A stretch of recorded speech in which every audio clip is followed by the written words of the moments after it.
Quem está no centro? O que está no centro? Qual é o foco dos nossos relacionamentos e da comunicação? Nossos diálogos visam o quê? Qual o propósito de uma conversa? Seja bem-vindo a esse podcast. Meu nome é Sóstenes Mendes. Vamos estudar, aprender e crescer juntos. Conhecer é ser capaz de distinguir e relacionar o que foi distinguido. Para saber ver, é preciso saber pensar o que se vê. Saber ver implica em saber pensar, assim como saber pensar implica em saber ver. Nada disso é mágica, não é sorte, não é capacidade que alguns herdaram no berço.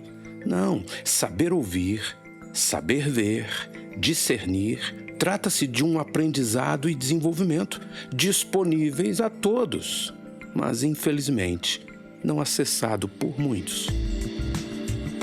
Para uma boa comunicação, se faz necessária a organização da lógica, a verificação dos dados da experiência e, principalmente, faz-se necessário discernir e organizar os elementos diante das regras que regem nosso pensamento, priorizando algumas coisas e eliminando ou hierarquizando outras.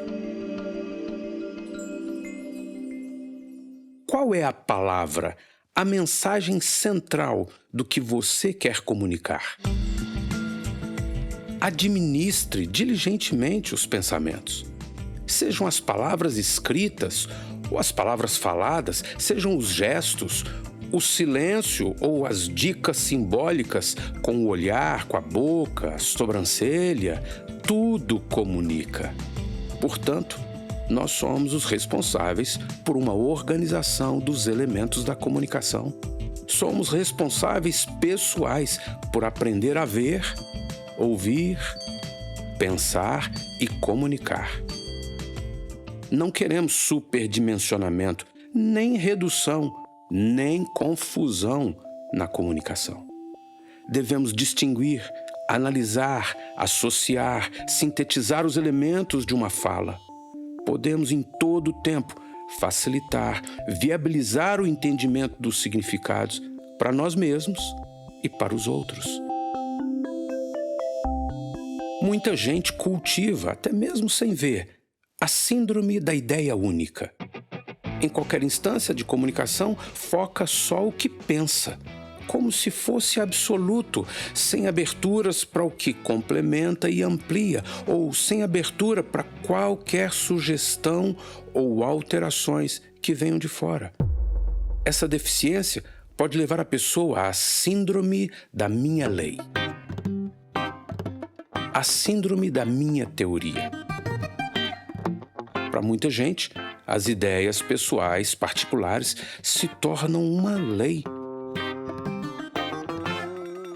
Automaticamente ou inconscientemente, o indivíduo age e reage sem perceber, de acordo com as leis que criou, com as leis que concebeu ou encarnou. Pronto, não aceita mais nada. Tudo que recebe, recebe através das lentes das leis que adotou. Esse processo pode ser inconsciente ou absolutamente intencional. Avalie se você ou a pessoa com quem conversa, o público da sua audiência, não estão cercados de leis pessoais, teorias próprias, fortalezas da mente. Já falei também sobre as imunidades pessoais. Mediante um cenário de ideia única ou da lei pessoal, alguém pode se viciar no automatismo das reduções, da unidimensionalização, da simplificação ou, às vezes, generalização, que são artifícios aplicados às palavras ouvidas ou proclamadas e se tornam autodefesas. Enquanto as ideias expressas por palavras, sons ou atos deveriam transcender nosso universo pessoal, às vezes fazemos com que elas só concordem unicamente com o mundo que dominamos. Aquilo que não se encaixa nas minhas expectativas ou no meu território de domínio, eu rejeito, recuso, ataco, rebaixo, desqualifico, discordo. É preciso identificar isso e decidir por mudanças pessoais. É preciso ouvir alguém nos apontando que temos sido assim. É preciso discernir que nosso interlocutor pode estar agindo assim. E então, teremos que ser mais sábios nas frases, na sintaxe que vamos construir. Mas também teremos que ser mais sábios, viabilizando uma semântica mais objetiva, mais clara, para uma pragmática eficaz. Eu vou falar sobre esses 3 elementos da gramática, sintaxe, semântica e pragmática, no próximo episódio.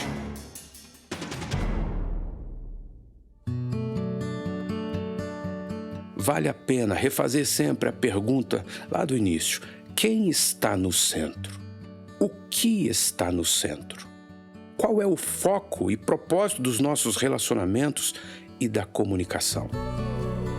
Nossos diálogos visam o quê? Qual o propósito de uma conversa? Aonde eu quero chegar? Essas ponderações no diálogo podem nos ajudar muito. Eu gosto de dizer, a palavra deve solucionar, não apenas defender. A palavra deve responder, iluminar, não atacar. Olha, esse é um desafio para todos nós, e eu me incluo nisso. Se não formos cuidadosos com as onipresentes ações do nosso ego, nossas autodefesas ou nossas expectativas, não seremos prudentes e sábios para ouvir, pensar e aprender antes de falar.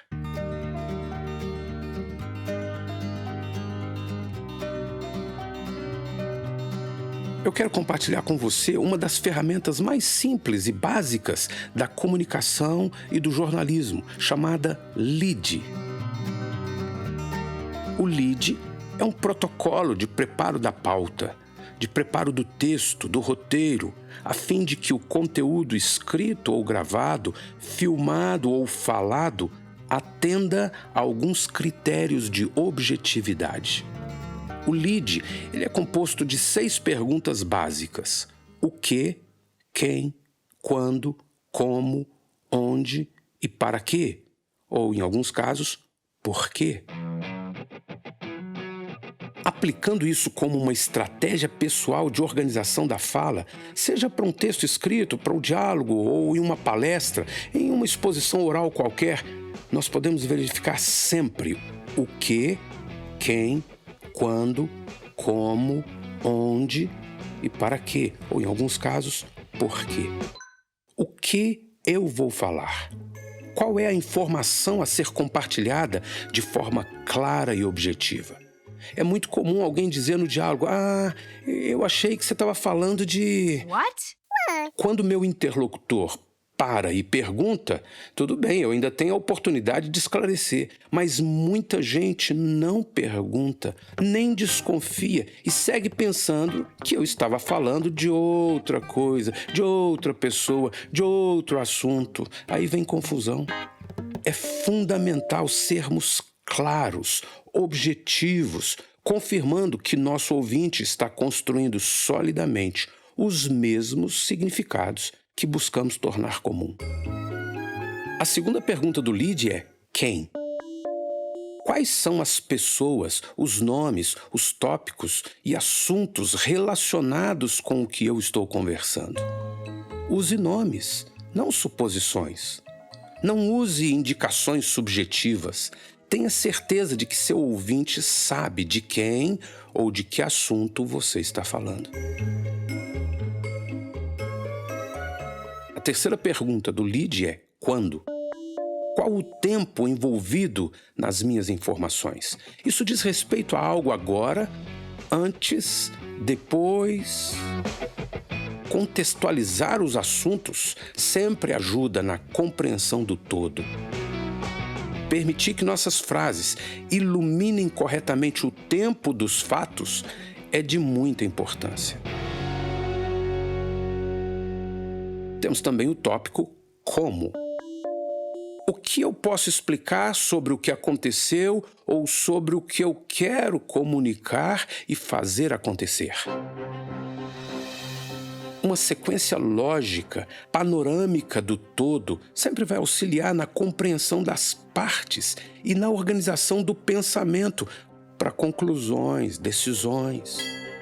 Pergunte ao seu interlocutor o que ele está entendendo, se ele está entendendo. Seja paciente para iluminar quantas vezes for necessário.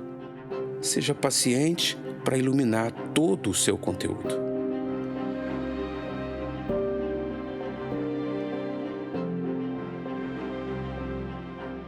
Imagina alguém iniciando uma conversa assim.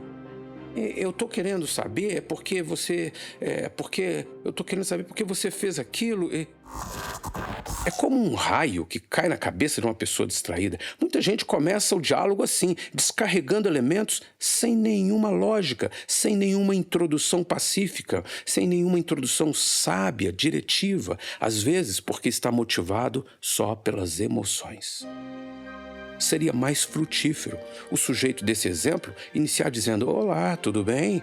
Eu gostaria de falar com você sobre tal assunto, porque eu tenho pensado, ou eu tenho visto, tenho sentido, ou é porque é necessário, eu gostaria, estou ponderando isso, aquilo.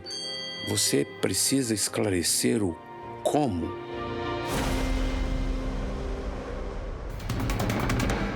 A quinta pergunta do lead é onde? Todos os elementos que localizam e contextualizam a informação devem estar presentes nas nossas falas. Sobretudo, quando você for ministrar uma aula, uma palestra, certifique-se de que a sua audiência está alinhada com o contexto e com o que você vai comunicar. Não deixe que alguém fique ouvindo seu conteúdo sem localizar os fundamentos do conhecimento em cada nível de compreensão. Veja a última pergunta do lead. Para quê? Ou, em alguns casos, por quê? Qual é a explicação simples e objetiva do propósito de tudo que você está falando? Sem janelas ocultas, sem janelas secretas ou janelas fechadas. Precisamos trazer luz e esclarecer tudo que pode ser desafiador ou tudo que pode produzir algum receio. Busque sabedoria. Discirna o tempo e o modo para todas as ações. Na luz, os assuntos e trocas de significados se tornam mais simples, mais compreensíveis. Isso não falha. Se a verdade, a luz e a transparência estão presentes, as trevas, o engano, o erro, o equívoco se dissipam. Juntamente com eles, se dissipam todos os sentimentos ruins que dão origem a outras palavras que podem só complicar. Acostume-se a pensar antes de falar. Defina qual é o centro do assunto e do propósito da sua comunicação. Mire o alvo. Mire cuidando do percurso. Separe momentos para planejar as conversas. E se o diálogo for algo informal, que aconteceu assim, sem nenhuma previsão, seja para assuntos simples do dia a dia, seja para questões mais graves, sempre respire, aquiete-se, organize os pensamentos, reordene o que você vai dizer ou responder, usando, quem sabe, essas perguntas do lead. Muitas vezes é necessário dizer, sem nenhum constrangimento: opa, eu vou pensar. Me dá um tempo. Eu te respondo sobre isso.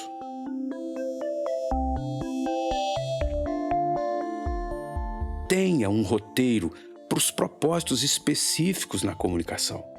Tenha o seu lead. Seja específico. Sua primeira frase deve esclarecer e indicar o tema de uma forma objetiva. Eu gostaria, meu foco, minha intenção, o que eu estou dizendo é... E que isso seja mesmo verdade. Com o tempo, você verá que os frutos da prudência e da organização da mente te darão destreza e sabedoria, sensibilidade e discernimento para toda a comunicação. A mansidão passa a ser uma plataforma de ação na comunicação. As pessoas se acostumarão a conversar com você e confiar nas informações transmitidas, na forma, linguagem e integridade dos fatos e dados que você compartilha.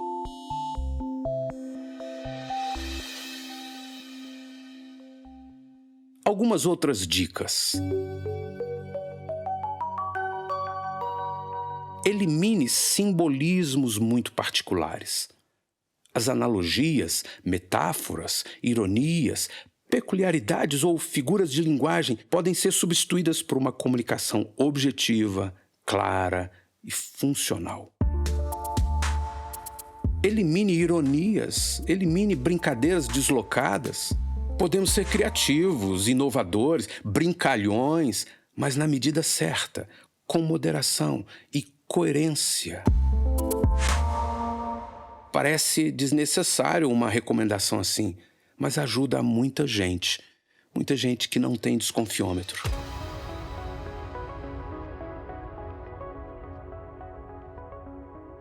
Olha essas palavras: catacrese, a hipérbole, o eufemismo, também a ironia. Tudo isso são recursos, muitas vezes na tentativa de autodefesa, na tentativa de se defender ou na intenção de oprimir e comprimir alguém na conversa.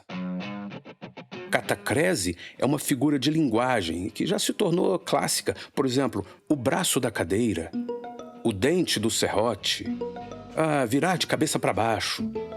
Muitas vezes, seu interlocutor não compreende ou não consegue adaptar essas expressões ao contexto da conversa.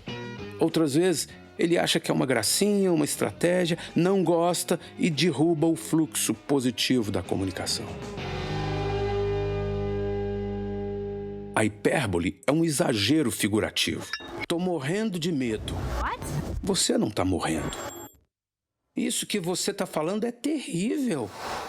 Na conversa, expressões assim acabam não colaborando, pelo contrário, podem gerar no outro sentimentos que perturbam o objetivo da comunicação.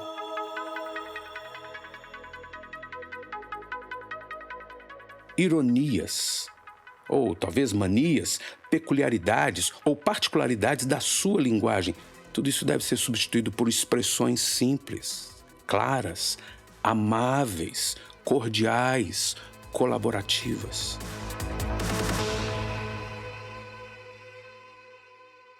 O que você escolhe usar?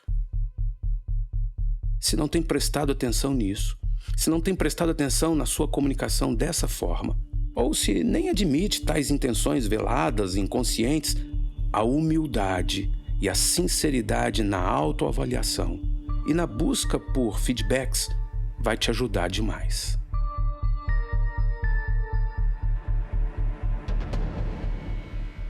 Eu quero falar sobre parábola. Jesus falava por intermédio de parábolas.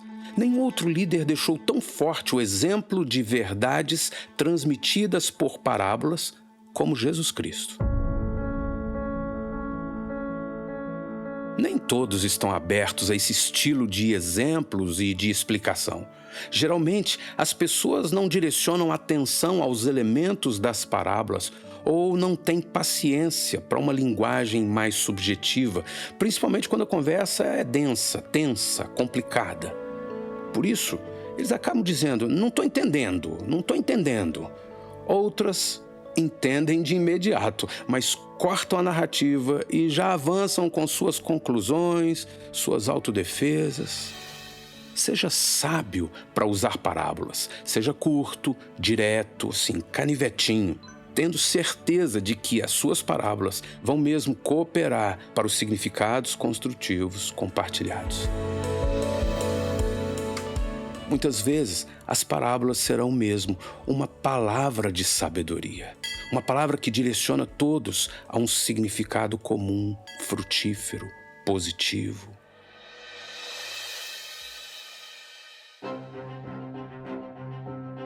Sua retórica. A eloquência de uma pessoa, seja com elementos valiosos ou com estratégias comunicacionais, às vezes questionáveis, compõe um trilho de condução do raciocínio. Tenha certeza de que sua retórica não é algo já desgastado. Lá vem ele com a mesma conversa, a mesma ladainha. Não permita que seus hábitos na comunicação construam essa reputação ou estigma. Você já perguntou no seu ambiente de trabalho, para os colegas ou, quem sabe, para sua família, se eles não te veem como alguém que tem uma retórica viciada, chata, ineficiente? Um jeito de compor as falas que não agrada, não ajuda. É importante fazermos essas perguntas, termos um feedback para autoavaliação. Não precisamos ter palavras rebuscadas, argumentos delicados, como quem pisa em ovos, ou frases que escondem outras intenções. Não precisamos parecer sábios demais ou detentores da verdade. Não podemos afrontar o outro, mesmo sem intenção, com frases que intimidam ou que comprimem o ouvinte. Nossa retórica precisa ser clara, cheia de elementos do lead, cheias de luz, de sinceridade, transparência, foco positivo, ganha-ganha. Isso é, fica claro que o diálogo é para que todos realmente estabeleçam significados em comum, produzam decisões e produzam resultados que beneficiam a todos. Não se deixe dominar pelas aparências ou pelas emoções. Que sua retórica não seja uma explosão de ansiedade, precipitando assuntos ou palavras carregadas de emocionalismo. Construa uma hierarquia de assuntos para cada momento, para cada lugar. Grande parte das discussões acontecem quando uma pessoa toca em assuntos que poderiam ser conversados mais tarde, ou em outro lugar, ou de outra forma. Se o medo, a raiva, a ansiedade, legalismo, cobranças ou até a ganância são os propulsores de uma conversa que você não quer adiar por nada, uma autoavaliação sábia poderá te ajudar a encontrar o tempo, o modo e a forma ideal para um bom diálogo. Alguns assuntos não são para o último minuto da conversa. Alguns assuntos não são para o momento do almoço ou antes de ir dormir. Algumas questões não são para inaugurarmos o dia. Elas talvez possam esperar um momento mais propício.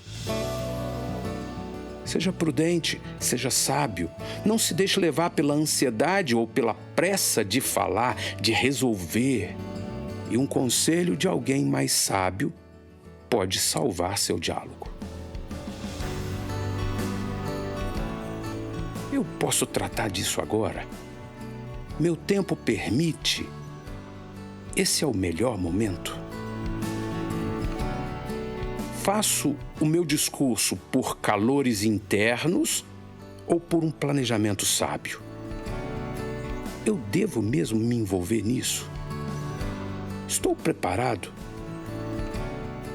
Eu construí alicerces adequados para esse relacionamento? Isso deve ser falado em público ou em particular? E para esse questionamento, nós já podemos até registrar uma lei inegociável. Correções ou críticas, faço em particular. Elogios, posso fazer em público.